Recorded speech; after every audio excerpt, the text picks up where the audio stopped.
So you create a better now over and over again. And sure enough, you begin to recreate your past. And when you recreate your past, you can look back 30 days from now saying, wow, I did that thing in July. I did that thing in September. Did that thing in August. Well, you begin to create your new future. That's how you recreate your past. Hello, everybody, and welcome to another episode of the Raving Patients podcast. As you know, I'm your host, Dr. Len Tao. And before we get started, I just wanted to remind you who our sponsors are.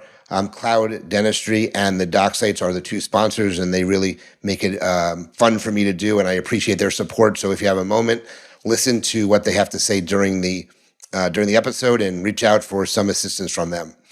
Today's episode, I'm really excited. You know, you see people online, you see them on Facebook, and you know it's fun when you finally get to meet them in person. So I was just recently at the Dental Festival in Nashville in July, and I recognized somebody, but wasn't really introduced to him until the very next day. And I was like, I recognize you. I should have come up and said hello. And we finally chatted, and we had a great time. I'm going to be on his podcast. He's now on my podcast. I'm super excited to introduce you to him. Today's episode is titled "How to Live an Upgraded Life and Join the New Rich." Today's guest is Karan Nijhawan. Yes, is that right, Karan? Karan Nijhawan. I got that one right. Nijhawan, I got right. You got the last name right, which was even more impressive. Yeah. So, thank you for joining me today. I look forward to spending the next 30 to 35 minutes introducing you to my audience so they can find out more about how you help dentists in their careers. Thanks so much for having me, man. I'm excited, and I know a couple of people came up to you last week in Nashville saying, "Len, you're a legend," and you didn't associate with that. But man, I see the work you do. I see the pedigree you've built. I see the relationship. I like how people represent themselves, and you, from what I've seen and how I've seen you, you are exactly who you are in person as you are online, and that is a really cool congruence that I believe is not that common in today's world. So maybe, the word legend has so many associations with it. To me, if I was like, yeah, Dr. Len or Len is a legend, I would say, yeah, he's exactly who I thought he was. And he's a cool guy. He's warm. He's inviting. He's welcoming. He turned me from a stranger to a friend in 65 seconds. That to me is somebody who now has stolen a piece of real estate in my heart, which is super cool. And you can't say that about everyone. Well, I really appreciate that. I it's funny you say that because, you know, when I have some books, I know you're familiar with my books, and when people read the books, it sounds like me. And when people meet me, I'm who I am. I'm the same person, whether it's through video, whether it's through audio, whether it's in person, whether it's through all my online stuff. That's who I am, and that's how I've always lived my life. And we had some nice conversations about how fortunate I am with my career and where things have turned. So I appreciate those things. I really do. I don't look at myself that way. I'm just a guy who had an idea and kind of just went with it. But I do appreciate it. I work hard, and I'm really excited to share what your story is with my audience, and then later on when I'm on your podcast to do the same. So for those that don't know who you are, and as you mentioned to me, you're only really in dental since the beginning of the year. So for those that don't know who you are, why don't you give a little brief introduction as to who you are, what you do, how you help dentists, a little bit about your background, which I think is really cool. Yeah, absolutely. So again, my name is Karan Nijhawan, and although I might be new to dentistry, I've been running my business for about 5 years. And how I started my business was in the first place. Len, what do you hate the most about networking events? You go to so many events. What would you say is one of the top 1 or 2 things you hate the most about networking events? I think you have to be on all the time. You have to really have your personality on. You can't really, like you said, I have to always represent myself in some way, and I may be having a bad day, but if I do, I can't bring it to there. It's almost like what happens when you walk into my dental office. You have that threshold, and you have to put on the happy face, even though if you're not, always in that mood. So I think that's one of the things. I think a lot of the events that you go to are stuffy and not fun to attend. The Dental Festival is a very fun event. I'm not a drinker. I'm not a partier. I don't go there for that reason. But I went there really to rub shoulders with some of the dental heavy hitters, and we accomplished that there. Yeah. So the first thing you said, I totally agree with, right? I found a lot of these events, you have to put on a mask. You have to pretend just to be, hey, everything's perfect. And you go there with a smile on your face. Whereas inside, you could feel the total opposite, but you don't want to be that one person who's not happy or perceived to be happy. So I too was going to networking events, putting on this mask of happiness and perfect and what I would call professionalism. And I found that every networking event I went to felt very transactional, felt like, here's my business card, you give me yours, I give you mine. We're going to end up in each other's CRM systems, and let's see who can sell each other over the next 60-day life cycle of this relationship. And I felt like the relationships were 100% transactional, to the point where I was asked the dreaded question, what do you do? The dreaded question that kills all conversations. And somebody, and at the time was working in a oil and gas company, and they looked at me and what I did for a living and almost wrote me off as if, oh, I know now where to put you in my brain, therefore you no longer have a value. So if someone says, well, what do you do? Oh, you're a dentist? Okay, well, now they've labeled you. And now they only see you as that profession. Or, hey, I work at Target. Okay, well, now I've labeled you as someone who works in retail, right? And it's so limiting. So I felt like my value as a human being was predicated on the question, what do you do? So I stopped going to networking events, and I started hosting my own invite-only dinners in the form of small 6 to 10 person dinners where the only rule was you're not allowed to bring your business card. And what I thought what would happen at these dinners was going to be conversations about marketing and business and how to start a side hustle and like the sexy side of entrepreneurship, because I wanted to run my own business. And Len, all the conversations were about relationships, depression, mental health problems, suicide, wanting to quit their business, wanting to quit a relationship, leave an abusive relationship, like real stuff, to the point where people started calling these dinners or treating them as group therapy. And dinner by dinner by dinner, I started monetizing these dinners where people would pay to come have this group dinner, not knowing who's going to be there and not bringing any business cards. And now over the last 5 years, I've hosted 200 of these dinners, which then turned into workshops, turned into retreats in Mexico. They just elevated to a business of their own. I started hosting these dinners for companies for lead generation, in terms of how do you nurture your top prospects. I started hosting these dinners for companies and their internal teams for enhancing company culture. Started doing these dinners on Zoom in the pandemic. And the commonality among all of these dinners, you might think, well, it's just a dinner. No, the commonality of all of these experiences is my business has a power of helping people feel like they matter.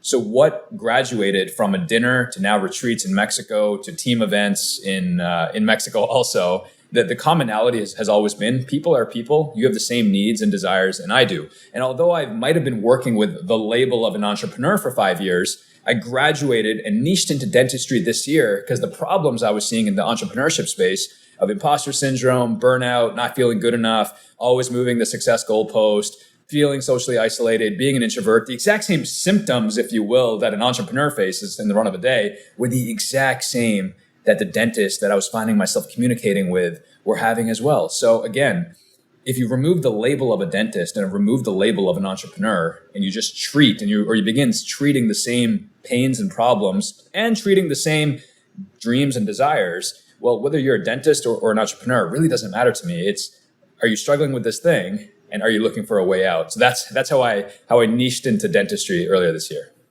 Well, and dentistry, it's amazing to hear all the stories, all the issues dentists and dental practice owners have. I don't know if I shared with you the fact that, and most people who listen to the podcast know my story, I actually bought a practice from a dentist who committed suicide. I don't know if you knew that particular part. 15 years ago, he passed away, and I was fortunate. I always say my fortune was their misfortune, or their misfortune was my fortune, because I was able to acquire a terrific practice, a terrific team. And that was really the jumpstart to my career, because I marketed it, got a national following, and here we are today with, doing everything I do. So that was the impetus for kind of where things stood. But it's amazing how many stories you hear about dentists who hate their job and struggle and, hate treating patients and don't like running a business, or they're not business savvy, and they run into all these problems. So I can relate to that by you giving these people an outlet to just come and again, you thought it was going to be, marketing and other things, but they're actually real life problems that people are having. I give you a lot of credit for finding your way and creating this way for people to kind of, I guess get some mental health and get some relaxation time and kind of disconnect from the everyday stuff that goes on if you're a dentist and a practice owner. Well, yeah. I mean, if you're going through something right now, personally, let's say your practice is not doing as well as you'd hope, but maybe that seeped into your relationship at home. Maybe that seeped into how you are as a mom or a dad. Maybe that seeped into, maybe you've gotten worse at tennis. because of something happening at the practice. Like all of these things are intertwined, but when you live and breathe and think about these problems 24/7, it's very easy for them to, number one, become over consuming. And number two, you feel like there can't be anyone else possibly experiencing the same thing as me. Like we always think we are the anomaly in this question. And one thing I've also noticed after these 200 events is there's so much commonality that people have with one another, profession agnostic, right? The struggles you might have as a parent are agnostic to whether someone is a dentist or a lawyer. The struggles you might be facing with your health are agnostic to whether you're a startup or you're the CEO of a big tech company, right? So again, the commonality really comes down to who are you being today in this moment? What experiences are you having that's creating your current reality and giving you a safe space where you can say something to a stranger that maybe you've been carrying for 40 years, but haven't had the outlet to fully express yourself. And that to me is like when I see people cry at my events, oh man, it's music to my ears, to the point where, like, I consider KPIs of my events as tears. Like, did someone cry? Did someone cry at my event? Yes, great. Not because they cried, because I'm not out to make people cry. I'm just out to people. I'm just here to give them a space where they can be like, wow, man, I feel so much lighter after hanging out with you. Interesting. So let's talk a little bit about some of the things that we wanted to touch base on here. So this is an interesting topic that you wanted to bring up, which is how can people feel lost in life or so lost in life? I'm curious your take on those things. And I know you said you wanted to reference something about a missing woman in Iceland as a story. So I'm sure you can tie those two together in a nice way. Yeah, man. I love waking up in the morning and just knowing who I am, hanging out with people that I like, doing work that I like to do, being wherever, being in full control of my time. But it wasn't always that way, right? I grew up in a society that if you weren't making six figures, you were not successful. If you didn't have a car at a certain age, you weren't successful. If you weren't married and had kids by a certain age, it's like almost like you were like bad food, like expired food. Because my environment normalized that, of course, my behavior normalized that. And I find a lot of people in life are normalizing the things that their environment considers to be normal. And I don't believe in normal anything. So there's a woman in Iceland who goes missing. And I'll tell you exactly what happened. So she's in Iceland, she's on a tour bus, and she's wearing this beautiful red dress. But she's like, well, if I'm going to go hiking for 8 hours, I'm going to have to change before I go hiking. So the tour bus stops, 100 people on the tour bus. She gets off the tour bus, goes in the bathroom, changes into her workout gear, and goes exploring for 8 hours. Now she comes back 8 hours later, and she hears this commotion at the front of the bus. Everyone's gathered together. Now she can't hear it because she's so far back. There's 100 people in line. But by the time she gets to the line, she realizes that the people have been telling the bus driver, well, there's a woman that's missing. Now, she didn't catch that part. She didn't catch the part where they said a woman in a red dress is missing. All she heard was there's a woman with long hair missing. So not knowing, she joins the search party for herself. And she joins the search party. She starts looking for this woman aimlessly. She starts looking and looking because everyone else is looking for this missing woman. They call in the National Guard, they call in the Army, they bring in a sketch artist, they draw her face. Only 12 hours later does she realize that this entire time she has been searching for herself. And why I say that is because we as humans are so influenced and we join subconsciously other people's search parties of whatever the F they're looking for, whether it's finding fulfillment in the next house. So then they chase that. They start searching for the next house. Fulfillment in the career. If they're not happy, well, they keep jumping around. And that we just join other people's search parties thinking that that's what we really want. And the more we search and the faster we run, the less we feel like we're actually moving. Because then as we're searching, the goalpost keeps getting moved and moved and moved. And then we just join other people's search parties. So one of the most beautiful and empowering things you can do for yourself is remove yourself from that matrix, get out of your other people's search parties and ask yourself, what do I want? And that's a very difficult question to answer, but something you can answer right away is, well, what do I not want? Right? When I ask the question, what do you want in life? I get it's like a deer in the headlights. But when I ask, what do you not want? Oh man, the floodgates open up. Yeah, anyone can tell me what they don't want their life to look like, what they don't want their business to look like, their relationships to look like, their calendar to look like. But the moment you stop searching is when I believe you can begin seeking. And when you seek something, you're chasing something inside of you. You're trying to discover who that piece is. But when you're searching, it's almost like you're just searching aimlessly, joining all these search parties that really don't fuel you or do anything for you in the long run. It's really interesting the way you had described that, the whole way you brought that whole incident with the woman in Iceland and into what you were just talking about. I was fascinated listening to that. I shared a couple things with you when we met. I talked to you about the goals I had set when I was 10 years old, and how all those goals have been fulfilled, and I have a new list I'm creating, and how I'm extremely fortunate at my time in my career that I've been able to exit my main career for the last 25 years, obviously enter some other careers and look for other things to do, etc. But I also shared with you that I'm very fortunate because I wake up every morning, and I've woken up every morning of my life excited to do what's on the calendar that day, whether it's seeing patients, or whether it's talking to a client on the phone, or selling someone bird eye, or I've never had a day where I'm unhappy to do what I'm doing that day. And I think that's a very unique situation I'm in, because I hear everybody complain. I hear everybody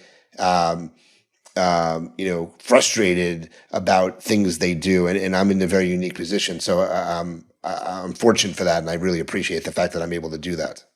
But isn't that cool that it feels like you're in a unique situation? So really what we're saying is Len is really happy with what he does. That makes him unique. Wouldn't it be cool if that was just kind of normalized? Yeah. Right? It's kind of unfortunate. It's like when people go on a diet and they start working out, people are like, man, you're being weird. It's as if going to the gym is being weird. Someone goes up to a restaurant and they order a salad. Why not? Let's just say they order a salad. We look at them and we're like, well, why would you order a salad? Like that's weird. It's like we unnormalize things that don't fit our worldview. So man, I love that you wake up happy, dude. I love that you've never had a day, and I love that you hit all your goals. Like, how cool is that? But how unfortunate is it that we consider that to be unique? Right. Everybody should be, it's unique because it doesn't happen enough, but everybody should be able to do that. Everybody should be happy with something the career they chose. And if not, get out and find something else that you enjoy doing. When people complain about things, I'm like, well, then why are you doing what you're doing if you're not happy doing it? I never understood that with people. And I told you, I worked since I was 13 years old, and I didn't have to. My parents I was fairly well off as a kid. I didn't have to. I wanted to work. I wanted to do these things. So I told you the only thing I've ever been given in my life was my college and my dental education. My parents gave those to me. I didn't have to earn them. I didn't have loans like some people do. So I'm very fortunate in that sense. But yeah, if you're not happy, find something else to do. I know that's a tough thing for some people, but that's what you need to do in order to live a happier life, in my opinion. So, and speaking of living, you talk about something called living in the dash, and 4,000 weeks. So can you touch base on that?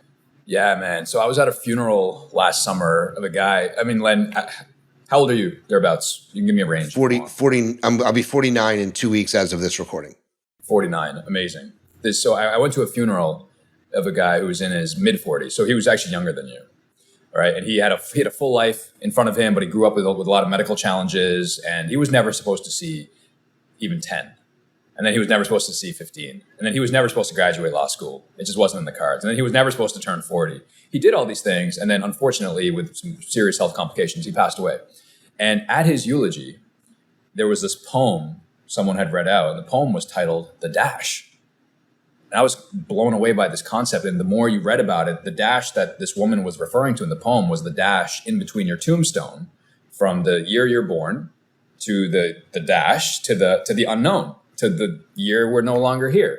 And the way this concept of the dash was described to me, I feel like there's these catalyst moments in your life where once you see something, you can't unsee it, or once you hear something, you can't unhear it. This concept of the dash hit me like a ton of bricks. So I created an entire coaching philosophy that I just so happened labeled or called living in the dash. And you said this earlier, like we've got one life, right? Like we have one life. So the concept of 4,000 weeks is the average life expectancy in North America for a male is about 77, and for a female is 81. So I kind of rounded those two numbers together. Nice round number, 80. That's 4,000 weeks, man.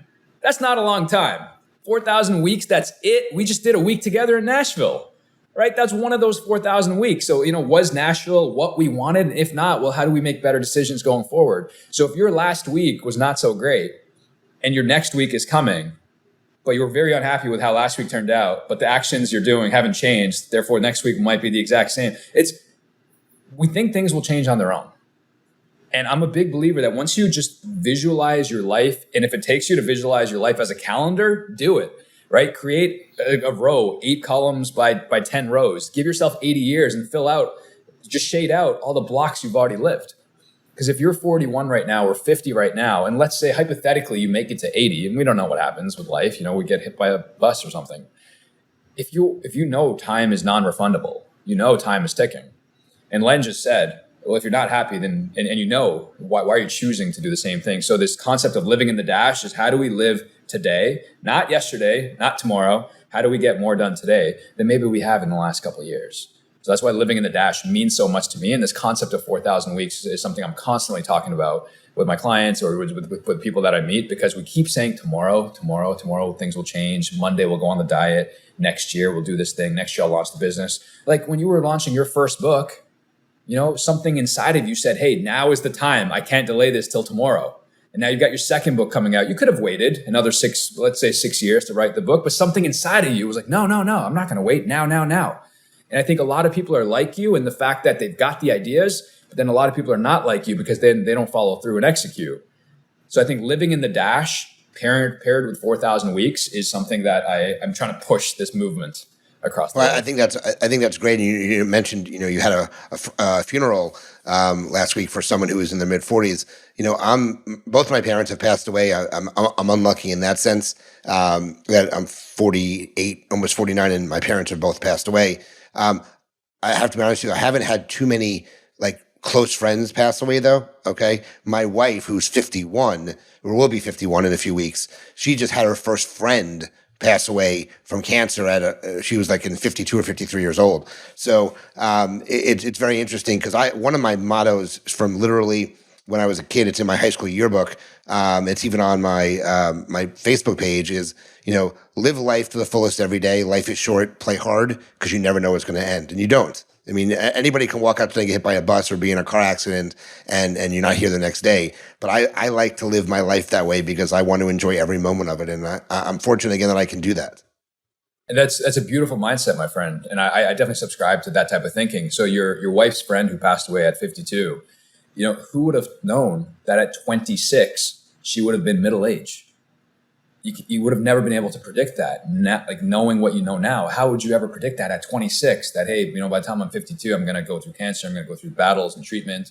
But if someone told me at 26, dude, you're halfway there, man, that would light a fire under my ass. Yeah, I would think. And I think that's why I totally agree, man. Tomorrow's not promised. We have no idea what's happening. It kills me when I hear people of dying that are younger and younger, or even celebrity, like Chadwick Boseman. He was a young actor. Come on, this guy was just getting his career started, right? And he hid what he had. Nobody knew he had a problem. Right? And he did Black Panther while he was going through all of that, and 21 Bridges, all these amazing movies. And he's just what an inspiration, right? So I like to just remind people that, what are you waiting for? No, I agree. So on that thought, why do people have an idea and then do nothing about it? And you say, what is the ZOR? Z-O-R? Yeah, I guess that's how you pronounce that. The ZOR, man. It's this monster in your closet, right? I had monsters in my closets as a kid. I didn't know any better. I would look under the bed. I swore I heard noises. My parents said there was nothing there, but to me, there was something there. Right? I created this reality of this monster under my bed, in my closet, and I hated the dark. Man, I loved nightlights. Nightlights were like a savior for me. But the ZOR is this evil monster. You can't see it. You can't touch it. You feel like it's there. You know it's there. And whether other people can see it is irrelevant because it's real to you. So people have an idea. I want to write a book, right? You had an idea. I want to write a book. Well, the ZOR would have said, you're not an author. You have no credentials. Who's going to read your book? Who's going to publish your book? Why would you do it? Man, just stick to what you're doing. Play tennis a couple times a week, go speak at conferences, run your podcast. Just, you don't need a book. And a lot of people will give so much credit to their ZOR monster and be like, yeah, you know what? You're right. I don't need to do that. I don't need to write a book. Let's say you want to learn Spanish, right? I spent a lot of time in Mexico. Let's say I wanted to learn Spanish. Well, the first thought would be, maybe download an app, download a podcast, get a reading book, Rosetta Stone. But the ZOR would be like, dude, you can barely speak English. Who are you to go to Mexico? Who are you to learn Spanish? Who are you? And it's this monster that always looks for the negative. It's the monster that always tells you all the reasons why you should never start in the first place. And I think a lot of people have these brilliant ideas, but they unfortunately have journals upon journals upon journals of things they're going to do one day. And they never see the light of day because their Zor is constantly coming up and dominating and winning that conversation every single day. So how I tackle that Zor, because sometimes we think, well, if I write a book, I have to get it done in the next 30 days or it's not worthwhile. We overestimate what we can do in a month and we underestimate what we can get done in a year. So how you tackle your Zor is a simple concept called reframing beliefs. So let's say you want to learn Spanish. The Zor belief might be, you're not good enough. Duolingo sucks. You're not going to learn how to order coffee in Spanish. A positive belief might be, why don't I start with one word? Right? That I learned in dentistry all the time. Like, you guys don't tell people to start flossing all their teeth if they've never flossed before. Start with one tooth. Pick one. Pick the one that troubles you the most. Right? You want to write a book? Don't worry about writing the full chapter. What if you just did one page today and consider that a win? So I believe people have these ideas of all the things they're going to do, especially when they leave an event or a conference. They leave with so much inspiration and ideation, and it's like, I can't wait to go back home and implement these things. It's the same people you meet a year later that are still telling you about what they're going to do. Like, you have this amazing conference coming up next year, and I can't wait to hopefully be there and just learn more about it. But man, that is so cool. Like, you're going to turn this idea that may have started in a journal entry or a notebook or a Google Doc, and you're bringing it to life. And again, we look at people like you and we're like, well, that's unique. Or, what superpower does Len have? But man, Len has said countless times on this podcast, he's just a dude. He's just a guy. Like, he's just someone who's doing it, right? Just like me. And like, I've done a lot of things, but there's nothing special. It's just, I've just learned how to minimize my Zor. That's really interesting. And by the way, it is in a notebook. The notebook has been with me for a long time, and I've had it. This is my idea book, and I put ideas on here, and some of them are faster to be set up. But I planned 5-6 years ago to do an event, and I wanted to wait till the time was right, though. And I'm very strategic in the way I do things and when I release things. And now is the time to have that event. And, I haven't promoted it really. And, if you're listening to this podcast, you probably haven't heard it yet on the podcast, but it's in September of 2023 in Delray Beach, Florida. It's called Supercharge Your Dental Practice. It's one day on marketing your practice and one day on the business side of dentistry. We've got 17 speakers already committed to it. So I'm really excited to obviously promote and launch it. But thank you for bringing that up. I haven't taken the time to do that yet on the podcast or on social at this point. When this is released, you'll probably have seen it a little bit. But this is the first time I actually mentioned it on a podcast with somebody. But so thank you for that. Hopefully you don't mind me. Hopefully I didn't share anything prematurely. No, not at all. Not at all. I mean, this is going to release in November, and it will be already announced at that point. But no, definitely not a problem at all. So before we kind of switch to the fun section of the podcast, there's one other speaking point I think you wanted to talk about was how can you create a new past, which is an interesting way to say that. So I'm curious what you have to say about this.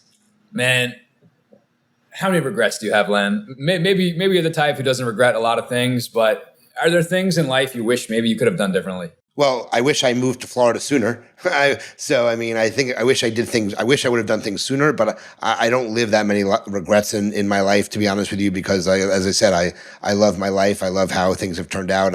I've matched a lot of the things I've wanted to do already. So I don't have that many regrets, no, but it's at least I can think of in the short time we have together. Yeah. So, but no, I'm fortunate in that sense too. Dude, that's amazing, man. There's regrets that I have. I wish I would have left my old career sooner. I wish I would have moved cities a lot sooner. I wish maybe I didn't give university the credit that it deserves today in today's world. Like, there's a lot of things that I wish I could have done differently. But again, I find people live in two worlds way too often. They live in the past of regret, and they live in the future of dreaming and expansion. And when you live in the past and you live in the future, you fail to live in what's known as the present moment. Now, right? You fail to live in this moment right now. And why that happens, why people live in the past and why they live in the future is because because of their Zor monster, right? The Zor monster comes up and tells you things that you want to hear or feels like you don't know how. So if your future is your biggest predictor of happiness and your past is your biggest predictor of your future, and if you want a new future and you wish you had a better past, Well, won't this moment in some time be the past, Len? This moment tomorrow will have been the past. This moment in 3 hours will have been the past. So if I want to create, if I'm not happy with my past actions and I want to create a new past, and there's things I wish I could recreate. Well, what if I just put that energy and created a better now? So you create a better now over and over again. And sure enough, you begin to recreate your past. And when you recreate your past, you can look back 30 days from now saying, wow, I did that thing in July. I did that thing in September. I did that thing in August. Well, you begin to create your new future. That's how you recreate your past. Wow, that's really great. So anything else that you, we'll go over contact information. I want to talk a little bit about some of the stuff you actually do, but I want to go into the section here, which I love calling it's the pod deck section. I'm going to do some lightning round Q&A on business with you. So the first question, and just answer them very quickly. You don't have to go too far into detail, but what business-related book has inspired you the most, or in other words, what is your favorite book? Well, the one that stands out to me right now is called The Road Less Stupid by Keith Cunningham. And it's all about thinking time. How do you avoid paying the dumb tax? The Road Less Stupid. All right, perfect. If you could take a class to learn anything you want, what would it be? Maybe how to understand my movement better as a human being. How am I sleeping? How am I walking? How am I sitting? Okay. What's the most common reason for people giving up or failing? Their relationship with failure is skewed, and they think that they're losing when in fact they're not. All right. How do you keep track of ideas? Do you keep a notebook? Do you have voice memos? What do you do? I journal every day, but the stuff that I want it to come to life, I use a tool called Asana, which is a project management tool, and it gives me really hard deadlines, and I will never miss a meeting with myself. Okay. What have you learned from the most successful person you know? Do what you want, not what you think others want. That's powerful. What are you most excited about at work right now? What keeps you up at night?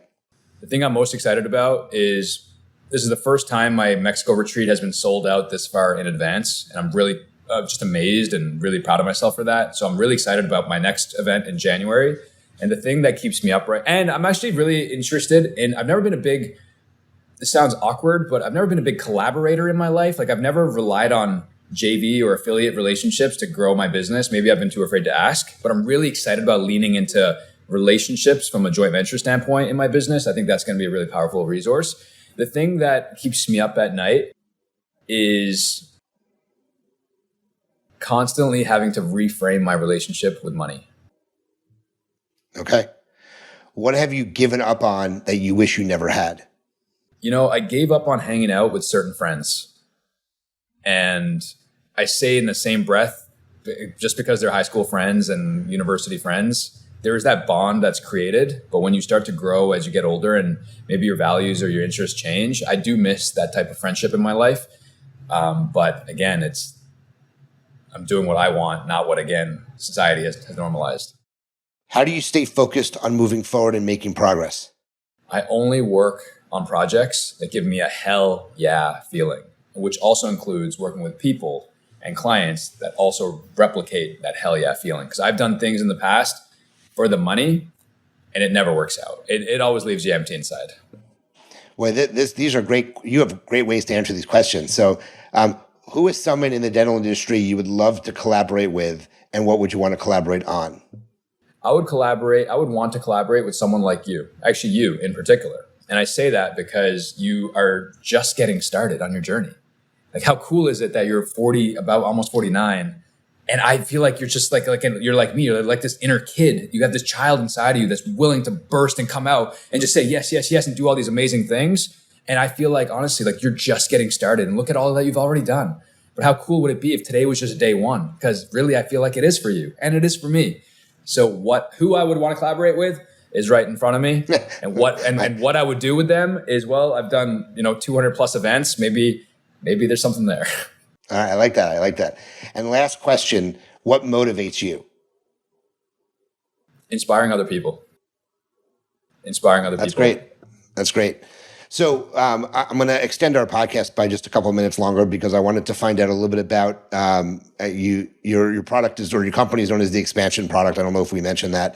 So why don't you talk about your your event that you're talking about now. You had one and you sold out in, I think it was November or October, and then you're going to have another one in January, you said. So can you talk about what happens at these events and to give more people information about that?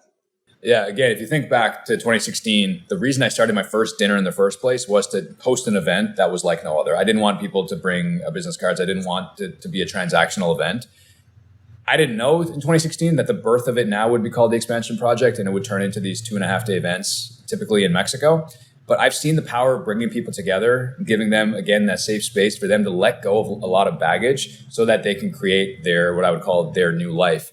I think what I see today in society is people are so excited by creating mentally the second floor of their house and their third floor and what color their windows are going to be and what the bathroom's going to look like and whether or not they're going to have a pool. And as the pool, we're creating these fantasies in our head, but you can't create level 2 and level 3 of a home if your foundation is cracked. And I feel like what these Mexico events do for people, it helps them rebuild. First, it helps them crack their foundation of their life so that they can rebuild whatever that next chapter is. So in between the events, we have a community, which is monthly coaching, group calls, things of that nature, so that everyone is accountable and on this journey together. But every 4 months, the real power happens is when these people come together for 3.5 days and leave as people that they can't recognize. Gotcha. That sounds really cool. So how can people find out how to get a hold of you? Can they reach you? How do they converse with you? Give that information out. Yeah, I mean, Instagram is a great place. My Expansion Project, Facebook, I'm extremely accessible. And my website, KaranNijhawan.com. You'll learn all the details about the events and any future event. Well, this was an awesome podcast. You know, I can say this is one of my favorite ones that I was been part of. So I appreciate that, Karan. Anyway, super impressed with what you bring to the table. I see what you do online, and you're sitting right in front of me, and I'm just blown away by some of the things you discussed. And I look forward to continuing our relationship. But guys, if you want more information about anything he does, please reach out to him. He gave you his information. Check out his the Expansion Project. Find out more. See if it's something that interests you. I know a lot of people who have been or who are attending the events later this year. So definitely reach out. But thanks again for joining me today on this podcast. I really appreciated it. If you like the episode, please share it. Do me a favor, take a couple of minutes out and review us on iTunes. It can certainly help. And I certainly really appreciate you and your time. So thank you so much for that. Check out the sponsors. Remember that they support the podcast. They allow me to do this, allow me to entertain and engage the guests so you find out more about what can help you in your dental practice as well. And as I always end these podcasts, remember, your reputation matters. Until the next episode, thanks very much. Thanks again for joining me, and we'll talk to everyone soon.